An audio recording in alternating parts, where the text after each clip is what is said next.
Minister has blamed everybody except himself. Right? I don't even think he understands the fundamentals of what is going on. सच सुनने की सामने है ये मैं किसी की विद्वता पे प्रश्न नहीं उठाता हूं, लेकिन सच 2010 में शिक्षा सुधार की बिल उन्हीं की सरकार ने लाया था, दबाव में उन्होंने उपयोग किया। ये हमको प्रश्न माननीय एक मिनट प्लीज, एक मिनट। राहुल गांधी जी, आप प्रश्न पूछना चाहते हैं? Speaker sir, it's obvious to the whole country. It's obvious to the whole country that there is a very serious problem in our examination system. This is not just a question of NEET, it is in all the major examinations. Now, the minister has blamed everybody except himself. Right? I don't even think he understands the fundamentals of what is going on here. आप प्रश्न क्या है आपका? आ रहा हूं sir. ये मैं question को सेटअप कर रहा हूं। इसलिए प्रश्न पूछते हैं।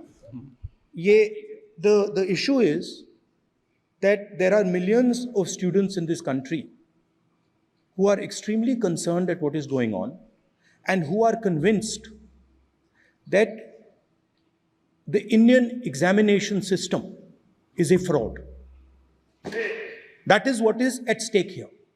Millions of people believe that if you are rich and if you have money, you can buy the Indian examination system. And by the way, and this is the same feeling that the people in the opposition have. And that is why we are asking some very simple questions to Honorable Minister.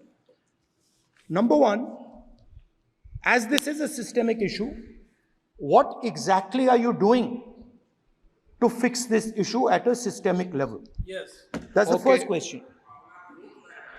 Okay, question में चल रहा है अभी। Please. अब मैं मंत्री जी, मैं एक बार बोल दूं इस बात पे?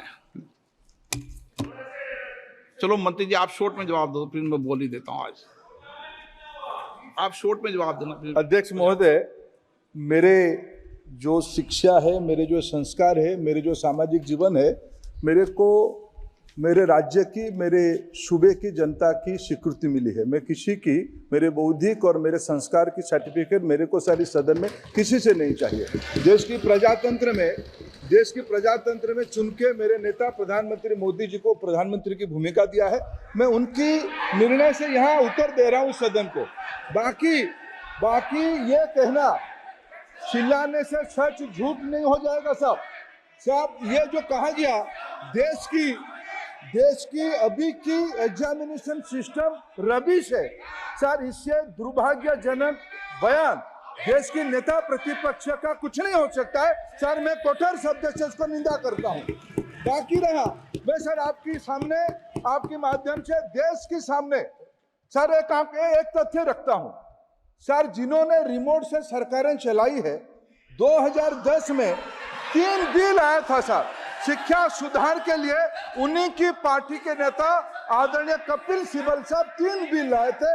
उसमें से एक बिल था एजुकेशन, उसमें एक बिल था prohibition of unfair practice bill 2010, जिसके उद्देश्य एजुकेशन इंस्टीट्यूशन में माल प्रैक्टिस को बंद करना।